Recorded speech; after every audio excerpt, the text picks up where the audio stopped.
Siya yung yung sa laro, Oo. sabi nung ano, sir, sino naka 2011 dito bago? Sabi, kami po. Kasi si Preston dun eh. Kami po. Sabi niya, sir medyo ano tayo, masakit kasi yan eh. Ay, medyo Oo. Winarningan na kayo, no? Dito lang ang tama, wag sa mukha Kasi ano eh, marami nang umaayaw eh. Masakit talaga ang 2011. Kaya hindi talaga siya actually pang ano.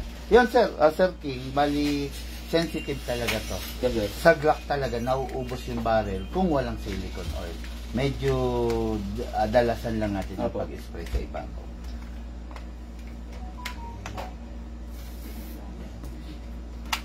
Sa lock manually, nozzle. yes sir.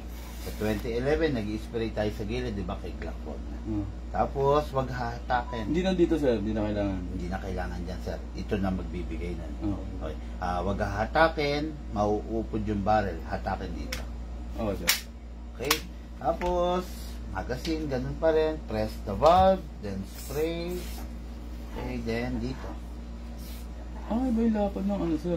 Oh, yes sir. Oh, mapapansin mo, mas malapad siya. Hindi katulad ng ibang Glock. Di ba? Tapos, gas.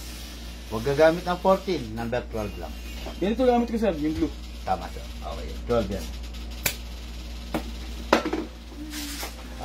Magkakaroon ako ng mga fixed outer barrel sa mga susunod ng Glock. May darating ako. O pag gusto mong ipa-upgrade. Sige sir. Tap. Next week sir. Mga siguro a week or 2. Sige sir. Para magpa-upgrade na rin. Tapos ano, twisted ang kunin mo para maporma. Yung parang pinakita ko sa inyo. Okay. Ganda nga niyan sir. Pansin mo yung barrel, diba? Twisted. Ganda yan sir. Hey sir, parang ano yan? Parang dyan ka na lang kumukuha ng ano. Parang... Mga ano to sir, mga subasta to, mga pina-repair 2 years ago. Napagod na lang kami kaka-notice na pakikuha na po, gano'n. Sabi ko, winarding ako sila for subasta, hindi pa rin nag-comply. For subasta na. So, pinag-haatakan ko ng parts to. Kaya lifetime warranty ako. Alam mo, may nasira doon sa loob. Hindi naman misuse. O kukuha ko dito. Ayun. Tapos, ayun, bala. Okay, firing. Isa. Ready to fire. Hindi na naka-dreadlock si sir. Maayos na yung buhok eh. Wow. Yun, sir, Parang walang problema, parang hindi pamilyado. Firing! Firing!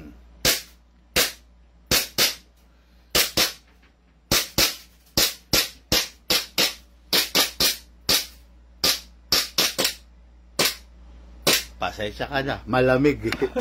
Dahil pag galing sa malamig talaga sir. Tama. Tama yan. Pero pag open slide natin, konti lang.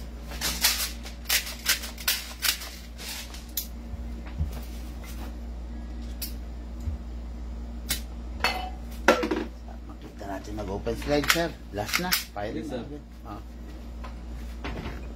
Okay.